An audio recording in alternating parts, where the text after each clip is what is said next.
And welcome to Kumud maths academy. 500 trending question जो Bihar civil court mains का के लिए जो पहला जो वीडियो अपलोड किए थे, उसके बाद ये दूसरा सेट का जो वीडियो है ये काफ़ी इम्पोर्टेंट होने वाला है।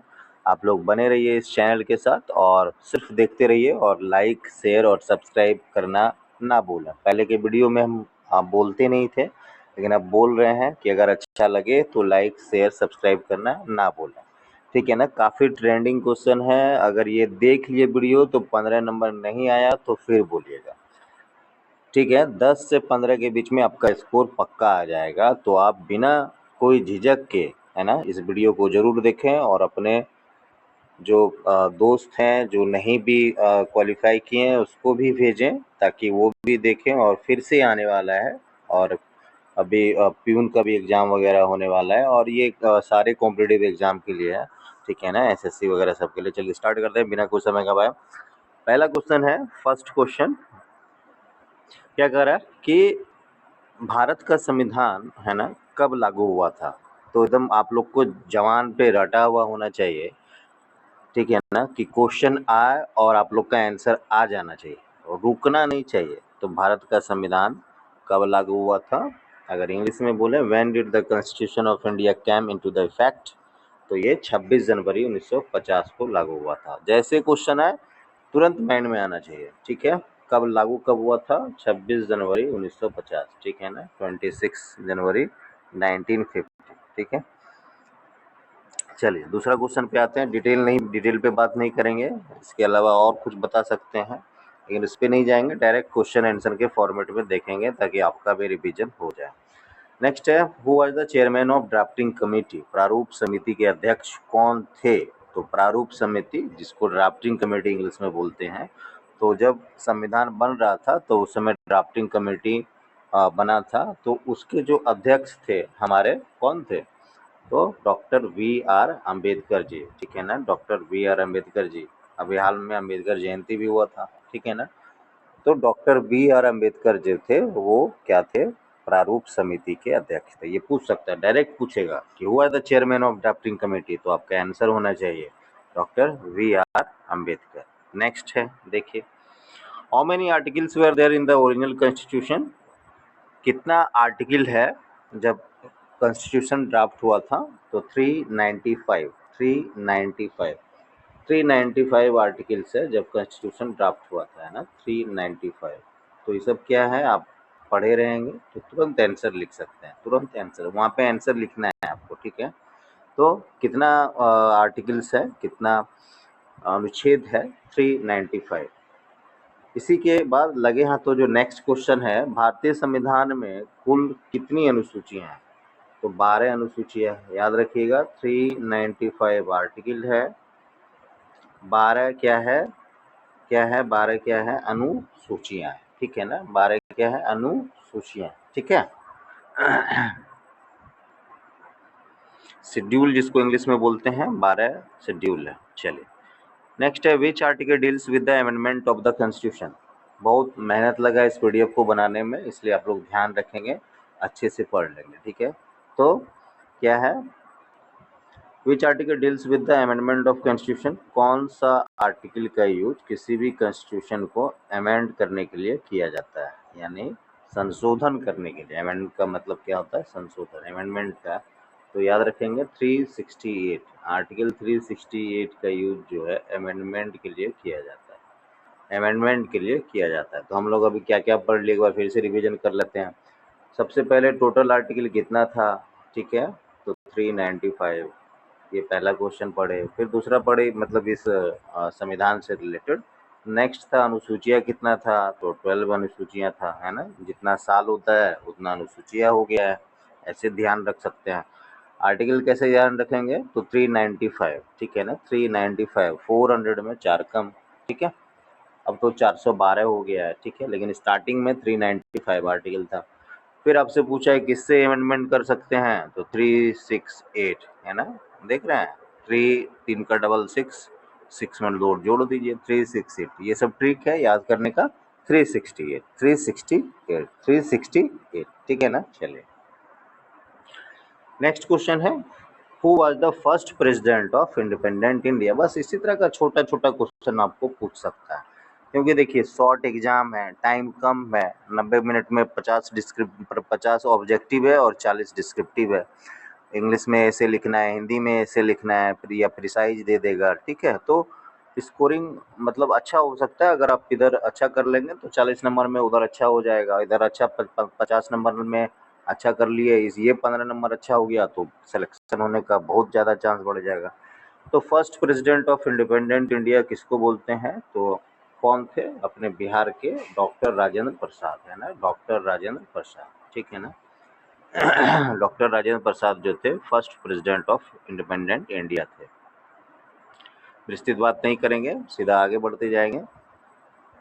चलिए नेक्स्ट क्वेश्चन है, फंडामेंटल राइट जो है वो किस पार्ट में मेंशन किया गया है। फंडामेंटल राइट जो है, तो फंडामेंटल राइट जो है पार्ट 3 में है, ठीक है ना। फंडामेंटल राइट जो है बेसिकली किस में है, पार्ट 3 में। किसमें है, पार्ट 3 में, है ना, पार्ट 3 में। किस पार्ट में है, तो फंडामेंटल राइट जो है पार्ट 3 में है, ठीक है। और फंडामेंटल राइट का जो आर्टिकल है वो कहाँ से कहाँ तक है, तो ये बता देते हैं 12 से 35 तक, है ना, 12 से 35 तक। 12 से चलेंगे और 35 तक सिर्फ और सिर्फ हमारे अधिकार के बारे में संविधान में बताया गया है। तो फंडामेंटल राइट का मत जैसे माइंड में आए, जैसे क्वेश्चन है फंडामेंटल राइट, तो दो चीज़ मेरे दिमाग के कॉर्नर में बायां और दायां होना चाहिए। पहला क्या होना चाहिए, तो फंडामेंटल राइट का मतलब है हमारा मौलिक अधिकार, जो आर्टिकल 12 से लिखा हुआ है और आर्टिकल 35 पे ख़त्म हो जाता है। दूसरा क्या है, ये किस पार्ट में है, तो पार्ट 3 में इसको लिखा गया है ना, पार्ट 3 में इसको लिखा गया। अगला क्वेश्चन काफ़ी अच्छा और काफ़ी एकदम ट्रेंडिंग और काफ़ी इम्पोर्टेंट और आएगा ही आएगा। क्या है, तो कौन से अनुच्छेद में, है ना, किस आर्टिकल में अनटचेबिलिटी, जिसको हिंदी में क्या बोलते हैं, छुआछूत या अस्पृश्यता, है ना, को समाप्त करने का बात कहा गया है ना। अंडर विच आर्टिकल एबोलिशेस अनटचेबिलिटी, तो आर्टिकल 17 याद रहेगा, आर्टिकल 17, ठीक है। इसी वीडियो को लूप में लगा के आप लोग आराम से सुन लीजिए, 2-3 बार सुन लीजिएगा तो आराम से याद हो जाएगा, ठीक है। तो कौन सा आर्टिकल छुआछूत को क्या करता है, समाप्त करता है, अनटचेबिलिटी को समाप्त करता है, तो आर्टिकल 17 कौन सा करता है, आर्टिकल 17, आर्टिकल 17। चलिए नेक्स्ट क्वेश्चन है, संविधान के संरक्षक, है ना, कौन ऐसा बॉडी है, विच बॉडी, है ना, acts as the guardian of constitution, यानी कौन सा संविधान के क्या है, संरक्षक माने जाते हैं। तो बड़ा आसान सा जवाब है इसका, ठीक है। संविधान में जब कोई चलाने में रुकावट आता है, जब सरकार में मतभेद आता है, जब सरकार को किसी भी चीज़ को लागू करने में मतभेद आता है, जब पब्लिक को लगता है कि नहीं ये मेरे फंडामेंटल राइट का हनन है या फिर लीगल राइट का हनन है, तो लोग कहाँ पहुँचते हैं, तो सुप्रीम कोर्ट पे, खासकर जब बात क्या हो, आपके फंडामेंटल राइट का। तो सुप्रीम कोर्ट ऑफ इंडिया को, जिसको शॉर्ट में एससी बोला जाता है ना, एस मतलब सुप्रीम, सी मतलब कोर्ट, तो सुप्रीम कोर्ट इंडिया जहाँ पूरे भारत में एक ही जगह पे है ना, वो क्या है, न्यू दिल्ली में है। तो उसी को क्या बोला जाता है, संविधान का संरक्षक। अगला क्वेश्चन है, the concept of directive principle was borrowed from, निर्देशक सिद्धांत क्या है, किस देश से बोरो मतलब लिया गया है ना, निर्देशक तत्व जो बोलते हैं, ठीक है, डायरेक्टिव पॉलिसी को। तो ये बेसिकली आयरलैंड से लिया गया। ये भी काफ़ी इम्पोर्टेंट क्वेश्चन है, ऑन एन एवरेज मेरे को लगता है ऐसा कोई एग्ज़ाम नहीं है, चाहे वो एसएससी का पेपर रहे, चाहे वो बैंकिंग का पेपर रहे, चाहे वो बिहार एसएससी का पेपर रहे, चाहे वो कोई भी वनडे कॉम्पिटिटिव एग्ज़ाम हो, जो नहीं आता है। तो राज्य के नीति निर्देशक तत्व याद रखिएगा, ये राज्य के नीति निर्देशक तत्व को हम लोग कहाँ से चुराए हैं, तो आयरलैंड से चुराया गया है। चुराया गया मतलब वहाँ से लिया गया है, ठीक है ना। बोला जाता है कि लाओ के काफ़ी बड़े प्रखंड विद्वान थे।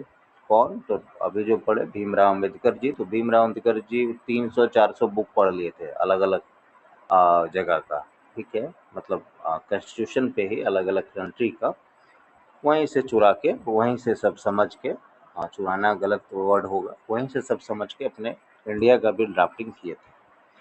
तो आयरलैंड से क्या है, आयरलैंड से हम लोग कौन सा फंडामेंटल लिए हैं, यानी कौन सा कॉन्सेप्ट चुराए हैं? तो डायरेक्टिव प्रिंसिपल ऑफ स्टेट्स, है ना।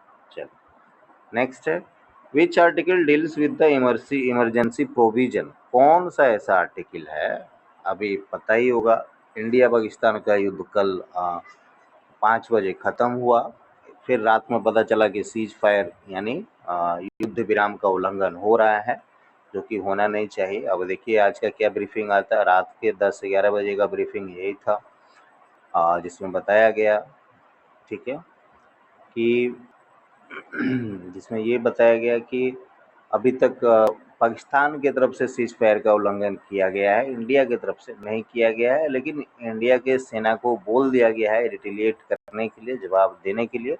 अब कोई सामने से आके मारेगा तो हम लोग तो नहीं मारेंगे ना। तो मान लीजिए पाकिस्तान को हम लोग ख़त्म कर दिए, या पाकिस्तान मतलब बर्बाद हो गया, जो कि मेरे समझ से हो जाना चाहिए, रुक गया युद्ध, अगर नहीं रुकता तो एकदम संभव ही था, तो वहाँ पे इमरजेंसी लग जाता है ना, इमरजेंसी लग जाता है।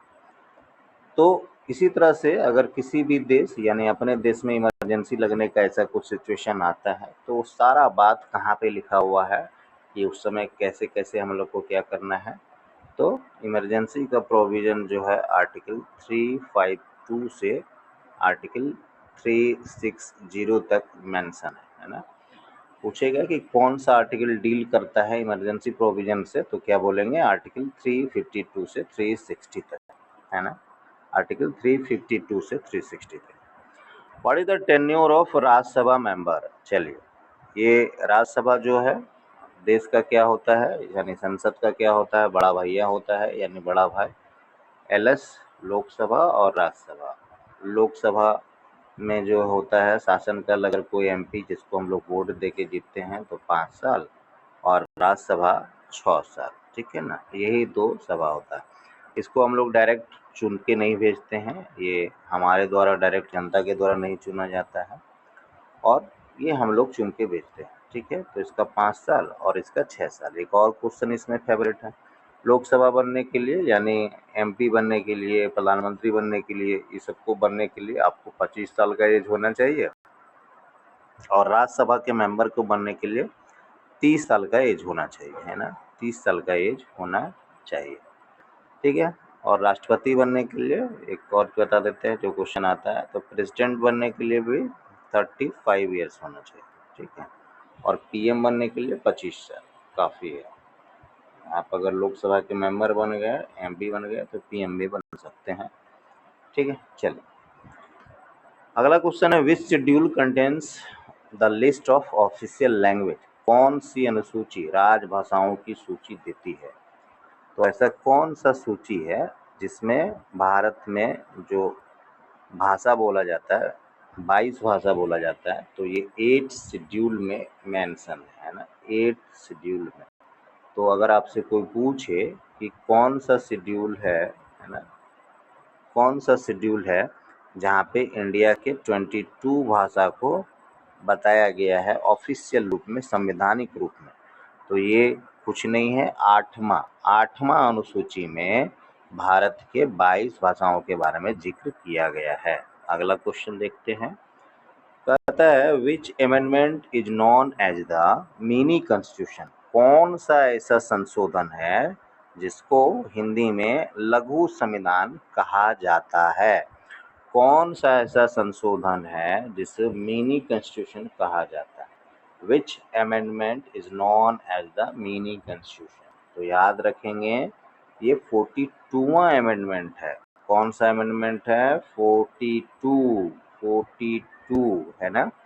42 अमेंडमेंट जो है उसी को मिनी कॉन्स्टिट्यूशन कहा जाता है। कौन सा कॉन्स्टिट्यूशन कहा जाता है? मिनी कॉन्स्टिट्यूशन, ठीक है, मिनी। चलिए आगे बढ़ेंगे, बिना कोई समय गंवाए आगे बढ़ते हैं। अगला क्वेश्चन है कि who is the executive head of the state. आपसे हेड का executive head of the state अगर पूछे, जैसे देखिए कि स्टेट लिखा हुआ है तो राज्य के बारे में पूछे, राज्य का कार्यकारी प्रमुख कौन होता है, तो सीधा सीधी आंसर आएगा गवर्नर, है ना, गवर्नर। ठीक है, सीधा सीधी आंसर आएगा गवर्नर। ठीक है, executive head of the state पूछे, अगर सेंट्रल का हेड पूछे तो प्रेसिडेंट, अगर सेंट्रल का पूछे, ठीक है ना, तो क्या होगा, प्रेसिडेंट। सेंट्रल का पूछे तो होगा प्रेसिडेंट। ठीक है, प्रेसिडेंट। नेक्स्ट है what is the maximum strength of Lok Sabha. तो मैक्सिमम स्ट्रेंथ जो होता है लोकसभा का 552 होता है। ठीक है, 552, 552। और अभी जो सरकार बना हुआ है वो 543 पे बना हुआ है। ठीक है, 543 यानी, लेकिन मैक्सिमम लोग जो हो सकता है, चूंकि मैक्सिमम पूछा है तो वो 552, 552 है ना, 552। चलिए अगला क्वेश्चन देखेंगे, how many type of emergency are mention in the constitution. संविधान में कुल कितने प्रकार की आपातकालीन, अभी बताए थे, आपातकालीन स्थिति का वर्णन किया गया है, तो 3 है। कितना है, 3 है। ठीक है ना, 3 आपातकाल स्थिति का वर्णन किया गया। आपसे सिंपल क्वेश्चन पूछेगा, जवाब भी उसी तरह से सिंपल होना चाहिए। 3, ठीक है, 3 कौन कौन सा है इसके बारे में डिटेल हम लोग बात करेंगे बाद में। नेक्स्ट है right to education is the part of which fundamental right. कौन सा फंडामेंटल राइट है जिसमें राइट टू एजुकेशन यानी हम लोग को शिक्षा का अधिकार, 6 साल से 14 साल के बच्चों के लिए जो पढ़ने का अधिकार है वो मेंशन किया गया है। तो याद रखेंगे 21 का ए, 21 का ए, 21 का ए। तो राइट टू जो है, राइट टू एजुकेशन, ठीक है, ये बेसिकली हिस्सा है आर्टिकल 21 के में पार्ट ए का, अनुच्छेद 21 ए का, है ना, जिसमें राइट टू लाइफ के बारे में बताया गया। जिसमें क्या बताया गया, right to life, right R से राइट, टी से टू, एल से लाइफ, राइट टू लाइफ। ठीक है, अगला क्वेश्चन है 21 के ए में जो है बेसिकली राइट टू लाइफ के बारे में बताया गया है। कौन सा बॉडी रिकमेंड करता है distribution of taxes between centre and state. कौन सा बॉडी क्या करता है, डिस्ट्रीब्यूट करता है टैक्स को सेंटर और स्टेट के बीच में। तो सेंटर और स्टेट के बीच में जो बेसिकली क्या करता है, जो टैक्स का बंटवारा करता है वो फाइनेंस कमीशन करता है। कितना पैसा टैक्स को देना है, कितना पैसा स्टेट गवर्नमेंट को देना है। ठीक है, तो टैक्स का जो डिस्ट्रीब्यूशन है, बड़ा भाई सेंटर और छोटा भाई स्टेट, यही दोनों डिसाइड करता है। सेंटर और स्टेट मिलकर डिसाइड करता है कि कितना कितना टैक्स देना है। ठीक है, चलिए अगला क्वेश्चन देखते हैं क्या है, Bharat who appoint the chief justice of India. Bharat के जो मुख्य न्यायाधीश हैं, तो इतना ध्यान रखेंगे जो भी बड़ा बड़ा पोस्ट है, ठीक है ना, वो सारा खासकर जुडिशरी में सब कुछ का अपॉइंटमेंट अगर इंडिया लेवल पे हुआ, सेंट्रल लेवल पे, तो भारत के राष्ट्रपति करेंगे। अगर स्टेट लेवल पे हुआ तो ठीक है, यानी जैसे ये हो गया राज्य में हो गया, वो भी वही करते हैं। ठीक है ना लेकिन उसमें क्या है कि राज्य के गवर्नर से सलाह मशुरा लेके करते हैं। तो भारत के मुख्य न्यायाधीश का नियुक्ति कौन करता है, तो भारत के राष्ट्रपति करते हैं। भारत के जो मुख्य न्यायाधीश हैं उसका नियुक्ति कौन करता है, तो भारत के राष्ट्रपति करते हैं। अगला क्वेश्चन है which article is related to Jammu and Kashmir special state. ठीक है, बिफोर एब्रोगेशन, यानी अब तो हट गया, मोदी जी जो आए तो हटा दिए, लेकिन ये पूछ सकता है कि बिफोर एब्रोगेशन यानी पहले जो निरस्तीकरण नहीं हुआ था, तो उससे पहले जम्मू कश्मीर किस आर्टिकल में लिखा गया था, तो 370 में लिखा गया था। 370 आर्टिकल 370 में क्या किया गया था, जम्मू कश्मीर के स्पेशल स्टेटस का दर्जा को दिया गया था। अगला क्वेश्चन है which is the longest written constitution in the world. कौन सा कॉन्स्टिट्यूशन जो है भारत का संविधान जो है वो क्या है, पूरे वर्ल्ड में सबसे बड़ा, सबसे लंबा लिखित संविधान है अपना भारत का, है ना, अपने इंडिया का है। तो भारत का संविधान पूछ सकता है, आसान सा क्वेश्चन होगा लेकिन पूछता है, काफ़ी इम्पोर्टेंट है कि which is the longest written constitution in India, विश्व का सबसे लंबा लिखित संविधान कौन सा है। Who is the power to dissolve Lok Sabha, Lok Sabha को कौन डिजॉल्व कर सकता है। तो आपको पता होगा लोकसभा छोटा भाई है और बड़ा भाई कौन है, जो अनुभव के आधार पर जिनको लिया जाता है, राज्यसभा। तो लोकसभा को भंग करने का शक्ति भी है प्रेसिडेंट के पास है, लेकिन तब है जब विपक्ष वाला बोलेगा कि इनके पास जो है मेजॉरिटी नहीं है, बहुमत नहीं है, तब जाके राष्ट्रपति उस पर कर सकता है। लेकिन ऑफिशियल जो लोग हैं जो कर सकते हैं वो राष्ट्रपति। तो लोकसभा, ये ध्यान रखिएगा, इसलिए इस क्वेश्चन को ले लिए हैं कि लोकसभा को भंग करने का शक्ति जो है किसके पास है, राज्यसभा, ये सॉरी राष्ट्रपति के पास है, राज्यसभा बोल रहा है। और राज्यसभा भंग होता है कि नहीं, नहीं राज्यसभा भंग नहीं होता है, यहाँ आपके मेंबर जो है ठीक है वो बदले जाते हैं, लेकिन ये भंग नहीं होता, ये परमानेंट काउंसिल है, ठीक है। चलिए, how many members can the president nominate in the Rajya Sabha, Rajya Sabha में कितने मेंबर को राष्ट्रपति क्या कर सकता है, नॉमिनेट कर सकता है। तो 1 दर्जन, याद रखेंगे 1 दर्जन, 1 दर्जन लोग को जो है प्रेसिडेंट जो है नॉमिनेट कर सकता है अलग अलग फील्ड में, ठीक है, in the Rajya Sabha, in the Rajya Sabha. अगला क्वेश्चन है, which part of the constitution deals with Panchayati Raj, ये काफी इंपॉर्टेंट क्वेश्चन है, काफी इंपॉर्टेंट। पंचायती राज को किस पार्ट में से लिया गया है, पार्ट 4, पार्ट 4, पंचायती राज को पार्ट 4 संविधान के कौन से भाग से लिया गया है, तो पार्ट 4 में, पार्ट 4 से लिया गया है, ठीक है ना, पार्ट 4 से लिया गया है। भारत के संविधान में पंचायती राज के बारे में बताया गया है पार्ट 4 में। The term secular was added by which amendment, धर्मनिरपेक्ष शब्द जो है, हम लोग क्या हैं, सेकुलर हैं। बहुत लोग को तो सेकुलर का मतलब भी नहीं पता होगा। सेकुलर का मतलब ऐसा चीज़, ऐसा कंट्री या ऐसा बिलीफ जो किसी धर्म पे विश्वास नहीं करता है, ठीक है ना, धर्मनिरपेक्ष होता है, सब धर्म को बराबर भाव से मानता है, उसको हम लोग सेकुलर बोलते हैं, ठीक है। तो द टर्म सेकुलर को ऐड किया गया था भारत के संविधान में। The term secular was added by which amendment, तो ये बेसिकली जो जोड़ा गया था 42वां संशोधन में। कहाँ जोड़ा गया था, 42वां संशोधन में जोड़ा गया था, है ना, 42वां अमेंडमेंट में, 42 अमेंडमेंट में सेकुलर शब्द को जोड़ा गया था, है ना, 42 में। What is the minimum age to become president of India, already बता चुके थे, फिर से बता देते हैं। पीएम बनना है, पीएम बनना है तो 25 साल, ठीक है।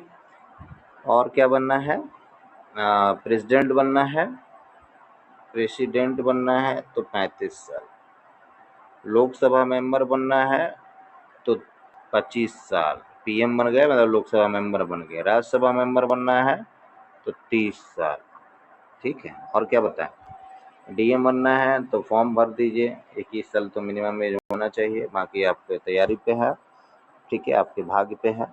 तो ये है, ठीक है ना, समझ में आया।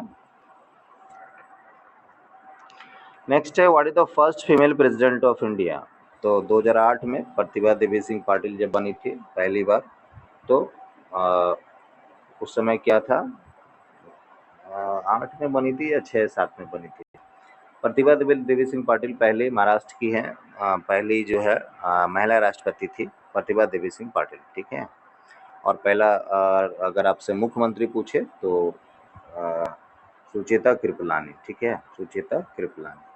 चलो, नेक्स्ट क्वेश्चन है, which article provides the establishment of supreme court, कौन सा आर्टिकल क्या करता है, प्रोवाइड करता है एस्टेब्लिशमेंट ऑफ सुप्रीम कोर्ट, यानी सर्वोच्च न्यायालय की स्थापना से संबंधित कौन सा आर्टिकल है, तो आर्टिकल 124, ऐसे नहीं याद होगा, आप लोग क्या कीजिए, लूप में इस वीडियो को देखिए या इस कॉपी में लिख लीजिए और उसको सुबह उठ के पढ़ लीजिए, ठीक है ना। या जब आपको लगे कि मेरा इस समय माइंड ज़्यादा काम करता है, इस समय हम लोग ज़्यादा अच्छे से हम लोग क्या कर सकते हैं, ध्यान रख सकते हैं। वो हर एक व्यक्ति के लिए अलग अलग होता है, किसी को सुबह पढ़ना अच्छा लगता है, उसमें लगता है मेरे को ज़्यादा याद होगा, किसी को शाम में अच्छा लगता है, किसी को 12 बजे रात के में दिन खुलता है, आँख खुलता है उसका, ठीक है। तो अपने अनुसार से आप लोग देख लीजिए, ठीक है। आराम से कॉपी में लिख लीजिए और इसको पढ़ लीजिए, या हम तो यही सजेस्ट करेंगे कि आराम से वीडियो को कान में लगा लीजिए, लूप में अपना सुनते रहिए, ठीक है। या फिर कुछ खाना ही बना रहे हैं या पढ़ रहे हैं या कहीं जा रहे हैं तो आराम से एक कान में लगा लीजिए और सुनते रहिए, आराम से याद हो जाएगा। तो आर्टिकल 124 क्या बताता है, और ये ऐसा नहीं है कि सिर्फ अभी दे रहे हैं ये कोर्ट में ही काम करेगा इसके बाद ये बेकार हो जाएगा, नहीं, सारे एग्जाम में आता है, क्योंकि कोर्ट में इसी पैटर्न में आता है इसलिए इस पैटर्न में लिखा रहे हैं, नहीं तो ऑप्शन के सब करवा देते। तो आर्टिकल 124 में सर्वोच्च न्यायालय के बारे में, सर्वोच्च न्यायालय का कैसे स्थापना होगा, है ना, कैसे कैसे सर्वोच्च न्यायालय के बारे में बताया गया। तो आर्टिकल 124, आर्टिकल 124 में सर्वोच्च न्यायालय के बारे में बताया गया। अब देखिए क्या ट्रिक है, 1 का डबल 2, 2 का डबल 4, ठीक है। तो सोच लीजिए कि सुप्रीम कोर्ट के पास पावर कितना है, यानी मतलब सुप्रीम कोर्ट नाम आते ही कैसे कैसे डबलिंग हो रहा है, देखो याद भी हो गया, इसको याद करने की जरूरत भी नहीं है आप लोग को। सुप्रीम कोर्ट तो अरे बाप रे बाप, यहाँ जाने के बाद आदमी का पावर डबल हो जाता है। तो एक गया पहले तो उसका पावर डबल हो गया, 2 हो गया, फिर 2 गया तो उसका पावर डबल हो गया, 1 2 4। बस सुप्रीम कोर्ट का मतलब 1 2 4, है ना। चलिए, हाउ मेनी जजेस were there initially in supreme court excluding chief justice of India. तो पहले स्टार्टिंग में जब सुप्रीम कोर्ट के बारे में आया था तो उस समय जज हुआ करते थे 7, ठीक है ना, उस समय जज हुआ करते थे 7, ठीक है, उस समय जज हुआ करते थे 7, अब तो 25 हो गया है, 25 हो गया, ये चीफ जस्टिस ऑफ इंडिया छोड़ के। Which article deals with the impeachment of president, यानी राष्ट्रपति को हटाने के लिए, तो राष्ट्रपति को हटाने की प्रक्रिया को महाभियोग कहते हैं और इंग्लिश में इम्पीचमेंट है। जब हम राष्ट्रपति को हटाने का काम करते हैं और ये कैसे संभव है, तो संसद से ही संभव है, ठीक है ना।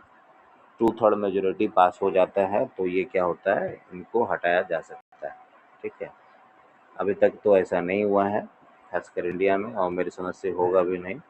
तो आर्टिकल 61, आर्टिकल 61 के बारे में क्या है, इम्पीचमेंट, राष्ट्रपति को कैसे हटाना है, ठीक है, उसके बारे में डिस्कस किया गया है। राष्ट्रपति को कैसे इम्पीच करना है, महाभियोग कैसे चलाना है, ठीक है। तो वो आर्टिकल 61 पे किया गया। Which state was the first to implement Panchayati Raj, Panchayati Raj को लागू करने वाला कौन सा स्थान है, तो राजस्थान का एक जगह था शायद, नागौर जिला, है ना, नागौर, यहीं से सबसे पहले पंचायती राज स्टार्ट किया गया था, है ना। तो पंचायती राज लागू करने वाला जो पहला राज्य था वो क्या था, राजस्थान। ये बहुत पूछता है, ये क्वेश्चन काफ़ी इंपॉर्टेंट है, इसको ध्यान रखिएगा आप लोग। हम रिक्वेस्ट करेंगे कि राजस्थान, ये कौन सा पंचायती राज जो है, कौन सा स्टेट है जो सबसे पहले इसको लाया था, तो पंचायती राज को लाने वाले राजस्थान थे। नेक्स्ट है कि कौन सा आर्टिकल है जो यूनिफॉर्म सिविल कोड को फॉलो करता है, यानी डील करता है ना, कौन सा आर्टिकल यूनिफॉर्म सिविल कोड को लिखा है। तो कहाँ से जानेंगे कि यूनिफॉर्म सिविल कोड के बारे में, तो आर्टिकल 44, है ना, 44, 44 सिविल कोड, ठीक है ना, 44 सिविल कोड। तो यूनिफॉर्म सिविल कोड के बारे में, समान नागरिकता संहिता किससे संबंधित है, तो आर्टिकल 44 से संबंधित है। अभी सुप्रीम कोर्ट के बारे में बताया, क्या बताया, 1 का डबल 2, 2 का डबल 4, 1 2 4। इसी तरीके से इसको भी याद सकते हैं, यूनिफॉर्म सिविल कोड 44, है ना। यूनिफॉर्म सिविल कोड बोले तो इसका मतलब फोड़ फोड़, इस कोड को फोड़ फोड़, फोड़ फोड़ यानी 44, ठीक है, ऐसे याद कर लीजिए। विच फंडामेंटल, देखिए मेन तो आपको ध्यान रखना ही होगा, याद करना ही होगा, ये कोई मैथ तो है नहीं जहाँ पे आपको कुछ बता दें, तो बस ट्रिक के जरिए ही बोल सकते हैं कि इस ट्रिक से आप याद रखिए। नेक्स्ट है which fundamental right is available only to Indian citizens. कौन ऐसा फंडामेंटल राइट है जो सिर्फ और सिर्फ भारत के कोर मेंबर के लिए, भारत के नागरिक के लिए ही है? तो राइट टू वोट है ना, right to vote. Right to vote जो है फंडामेंटल राइट है जो सिर्फ और सिर्फ क्या है, भारतीय नागरिकों को प्राप्त है, right to vote. Who can initiate impeachment proceeding against the president. कौन ऐसा व्यक्ति है जो राष्ट्रपति के खिलाफ इम्पीचमेंट हो सकता है? अभी बताए थे कि राष्ट्रपति का इम्पीचमेंट के बारे में आर्टिकल 61 में है, या राष्ट्रपति को कैसे हटाना है, इसको इंग्लिश में इम्पीचमेंट और हिंदी में महाभियोग कहते हैं। तो कहाँ से होगा? तो ये तो हम पहले ही बताए थे कि संसद से ही हो सकता है। तो सदनों संसद का या तो एलएस रहे यानी लोकसभा रहे, या बड़ा भाई रहे आरएस रहे। बड़ा भाई आरएस, लोकसभा, दोनों में से आइदर हाउस ऑफ पार्लियामेंट। तो अगर क्वेश्चन है कि राष्ट्रपति के खिलाफ महाभियोग का प्रक्रिया कौन शुरू कर सकता है, तो आपको लिखना होगा कि either house of the parliament, संसद के दोनों सदनों में से कोई एक। चलिए, in which year was the constitution amendment passed. कौन सा ईयर में कॉन्स्टिट्यूशन अमेंडमेंट पास हुआ था? तो 1951 में हुआ था, ठीक है ना। पहला जो कॉन्स्टिट्यूशन में अमेंडमेंट जब हुआ था, यानी पहला जो संवैधानिक संशोधन जो हुआ था, वो 1951 में हुआ था। कब हुआ था? 1951 में। कब हुआ था? 1951 में। The idea of parliamentary system is borrowed from which country. Parliamentary system का जो आइडिया है वो किस कंट्री से लिया गया है? तो यूनाइटेड किंगडम। पार्लियामेंट्री सिस्टम का जो आइडिया है वो किस कंट्री से लिया गया था? तो यूनाइटेड किंगडम। फिर से रिपीट करते हैं। अभी एक क्वेश्चन और आया था जिसका आंसर आयरलैंड था। राज्य के नीति निर्देशक तत्व कहाँ से लिए गए थे? आयरलैंड से बोरो किया गया था। और ये है कि कौन सा पार्लियामेंट्री सिस्टम जो है, ये लोकसभा, राज्यसभा, ये सब का फंडा कहाँ से आया? तो ब्रिटेन से यानी यूके से आया था, है ना। तो पार्लियामेंट्री सिस्टम को बोरोड कहाँ से किया गया था? तो यूके से। What is the term of governor. Governor का टर्म क्या होता है? तो 5 साल होता है ना। प्रेसिडेंट का भी 5 साल, ठीक है। गवर्नर का भी 5 साल, पीएम का भी 5 साल, सीएम का भी 5 साल, ठीक है। Who is the first vice president of India. तो पहला तो प्रेसिडेंट पूछे तो डॉक्टर राजेंद्र प्रसाद आपको पहले इस सीट में आया था। और वाइस प्रेसिडेंट पूछे तो डॉक्टर एस राधा कृष्णन, है ना, सर्वपल्ली राधा कृष्णन, डॉक्टर एस राधा राधा कृष्णन, कृष्णन, है ना, कृष्ण, ठीक है, डॉक्टर एस राधा कृष्णन। चलिए, who prepares the union budget in India. Bharat में केंद्रीय बजट को कौन तैयार करता है? तो जो केंद्रीय जो बजट है, सेंट्रल का जो बजट है, कितना खर्चा हुआ देश में, किस पे कितना एलोकेशन होगा, एडुकेशन में, हेल्थ में, ठीक है, डिफेंस में, तो ये सब कौन है? Ministry of finance, ministry of finance, ministry of finance, ठीक है, ये डिसाइड करता है। चलिए, नेक्स्ट क्वेश्चन है which is the largest state in India. अभी जो क्वेश्चन था वो बेसिकली हम जान के पॉलिटी से लिए थे। अभी का जितना भी ऊपर वाला सेट था, ठीक है, ये इसमें 2 सेट करवा दिए हैं, ठीक है। तो वीडियो बड़ा हो सकता है, फिर भी आप लोग से रिक्वेस्ट है अच्छे से देखिए, क्योंकि क्वेश्चन काफ़ी ट्रेंडिंग और काफ़ी इम्पोर्टेंट है। एकदम एग्ज़ाम दे के आइएगा तो बोलिएगा कि हाँ एकदम सर आया हुआ था। क्या है? What is the largest state in India by area. ये ज्योग्राफी का पूरा सेट है, ठीक है ना। तो सबसे ज़्यादा जो बड़ा स्टेट है एरिया वाइज में वो राजस्थान का है, ठीक है ना, राजस्थान का। पॉपुलेशन वाइज तो इंडिया में उत्तर प्रदेश है, लेकिन एरिया वाइज राजस्थान है। What is the smallest state in India by area? Goa. जो आप लोग फन प्लेस जिसको मानते हैं हम लोग, टूरिस्ट प्लेस, वो क्या है? Goa. Which river is known as the Ganga of south. यानी साउथ यानी दक्षिण की गंगा किसको बोला जाता है? तो गोदावरी नदी को बोला जाता है ना, गोदावरी नदी को बोला जाता है। दक्षिण का गंगा किसको बोला जाता है? गोदावरी नदी को बोला जाता है ना? गोदावरी नदी को बोला जाता है। दक्षिण का गंगा किसको बोला जाता है? गोदावरी नदी को बोला जाता है। है ना। गंगा का नदी का लंबाई आपसे पूछे तो 2510 यानी 2510 kilometre. What is the capital of Mizoram? Mizoram का कैपिटल क्या है? तो आइजॉल। मिजोरम का कैपिटल क्या है? तो आइजॉल। आइजॉल है ना, आइजॉल। देख लीजिए, स्पेलिंग कभी कभी भूल जाते हैं। AIZWAL, आइजॉल। आइजॉल। मिजोरम का राजधानी क्या है? Aizawl. In which state the Kaziranga national park located? ये काफी इंपॉर्टेंट है। काजीरंगा बेसिकली असम में है। काजीरंगा कहाँ पे है? असम में। कहाँ पे है? असम में। Next, tropic of cancer passes through how many Indian states? कर्क रेखा। ट्रॉपिक ऑफ कैंसर को हिंदी में क्या बोलते हैं? कर्क रेखा, है ना।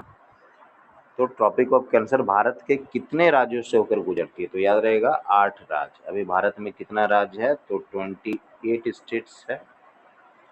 और कितना है? यूनियन टेरिटरी कितना है? तो 8 यूनियन टेरिटरी है, ठीक है ना। और ट्रॉपिक ऑफ कैंसर कितने स्टेट से पास करता है? तो 8 स्टेट से। देख रहे हैं लगातार 8 8 8 आ रहा है ना। तो इसको ध्यान रखिए। विच इंडियन स्टेट्स है द लॉन्गेस्ट कोस्टल लाइन? कौन सा ऐसा राज्य है जिसके जो समुद्री तट के रेखा के सबसे मतलब किनारे बसा हुआ है और सबसे लंबा है?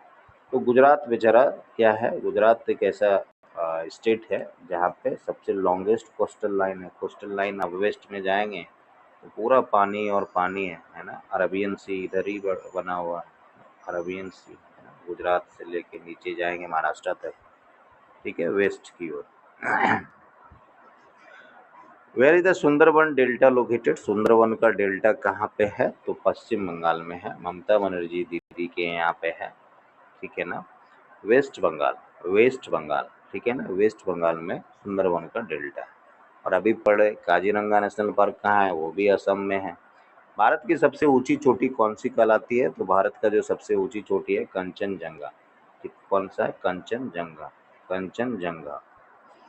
Which river originates from Amarkantak प्लेटू? Amarkantak पठार से कौन सी नदी निकलती है? तो अमरकंटक जो पठार है उससे, याद रहेगा, नर्मदा, है ना, नर्मदा, नर्मदा। और ये नदी कहाँ पे है बेसिकली? तो गुजरात में, है ना, गुजरात में। Which river originates from Amarkantak प्लेटू? जिसमें जिसमें ट्रिक होगा वो हम खुद बता देंगे। अगला क्वेश्चन है, which Indian city is called silicon valley of India? तो सिलिकॉन वैली ऑफ इंडिया किसे कहा जाता है? भारत में पूछे तो सिलिकॉन वैली ऑफ इंडिया किस शहर को कहा जाता है? तो बेंगलुरु। ये इलेक्ट्रॉनिक्स हब है, ठीक है ना, हाँ, सॉफ्टवेयर हब है यहाँ पे। तो सिलिकॉन वैली ऑफ इंडिया किस सिटी को कहा जाता है? तो बेंगलुरु को कहा जाता है, बेंगलुरु, है ना, Bengaluru. Which lake is the largest fresh water lake in India? कौन सा लेक जो है सबसे फ्रेश, भारत के सबसे मीठे पानी की झील कही जाती है? तो भारत में सबसे मीठे पानी का जो झील है वो किसको कहा जाता है? भारत में मीठे पानी का झील किसको कहा जाता है? भारत में मीठे पानी का झील किसको कहा जाता है? तो वो वोलर झील को कहा जाता है। किस झील को कहा जाता है? वोलर झील को कहा जाता है। भारत में सबसे largest fresh water lake in India कौन सा है? वोलर झील, वोलर झील, ठीक है। आगे बढ़ेंगे। विच is the southern most point of India? Bharat का सबसे नीचे की ओर वाला पॉइंट कौन सा है? तो इंदिरा पॉइंट, यानी साउथर्न मोस्ट दक्षिण बिंदु कौन सा है भारत का? तो इंदिरा पॉइंट है। कौन सा है? इंदिरा पॉइंट है। कौन सा है? इंदिरा पॉइंट है। अगला क्वेश्चन है, which Indian state share border with the maximum number of states? Bharat का ऐसा कौन सा राज्य है जो सबसे ज़्यादा, ठीक है, सबसे ज़्यादा स्टेट के साथ बाउंड्री को शेयर करता है? तो भारत का सबसे जो स्टेट है उत्तर प्रदेश। उत्तर प्रदेश जो है सबसे ज़्यादा बॉर्डर बाकी राज्यों के साथ शेयर करता है। पॉपुलेशन भी यहाँ का सबसे ज़्यादा है भारत में, तो यूपी सबके साथ बाउंड्री शेयर करता है। Where is the valley of flowers national park located? है ना, valley of flowers national park located, फूलों की घाटी राष्ट्रीय उद्यान कहाँ स्थित है? तो याद होगा किसी सेट में बताए थे, ये बेसिकली उत्तराखंड में स्थित है। उत्तराखंड, फूलों की घाटी, फूलों की घाटी कहाँ पे है? तो उत्तराखंड में। Which river flow through the grand Canyon in USA? America के ग्रैंड कैनियन से कौन सी नदी बहती है? तो अमेरिका के ग्रैंड कैनियन से एक नदी है कोलोराडो, है ना, कोलोराडो नदी बहती है। कोलोराडो रिवर जो है, ठीक है, अमेरिका के ग्रैंड कैनियन से बहती है। Which Indian state is known as the spice garden of India? मसालों का बगीचा, है ना, स्पाइस गार्डन ऑफ इंडिया। तो मसाला अगर आपको सस्ता लेना है, अच्छा लेना है, खुशबूदार लेना है, तो कहाँ जाना पड़ेगा? केरल। सस्ता भी मिलता है वहाँ पे, इलायची, लौंग वगैरह और ब्लैक पेपर वगैरह, ठीक है, सब मिलता है। दालचीनी वगैरह काफ़ी सस्ता मिलता है। अगला क्वेश्चन है, which is the highest waterfall in India? Bharat का सबसे ऊंचा जलप्रपात कौन सा है? तो याद रखिएगा, कौन सा है? कुंचिकल जलप्रपात। भारत का सबसे ऊंचा जलप्रपात कौन सा है? हाईएस्ट वाटरफॉल, ये क्या है? कुंचिकल जलप्रपात। कहाँ पे है? कुंचिकल जलप्रपात बोला जाता है। अगला क्वेश्चन है, what is the capital of Ladakh? Ladakh का कैपिटल लेह है। लद्दाख का कैपिटल कहाँ पे है? लेह है। लद्दाख का कैपिटल कहाँ पे है? लेह है। Which river is called life line of Madhya Pradesh? जैसे अपने बिहार में गंगा नदी है, उसी तरह एमपी में जाएंगे तो गुजरात वाली जो नर्मदा नदी है वो इधर से भी आती है। तो मध्य प्रदेश का जो लाइफ लाइन कहा जाता है वो नर्मदा रिवर को कहा जाता है, नर्मदा रिवर को कहा जाता है। इस तरीके से आपका ये सेट पूरा कंप्लीट हो गया। इसमें 2 सेट था, ठीक है। क्वेश्चन करीब मेरे समझ से 60 प्लस होगा, तो इस वीडियो को देखें।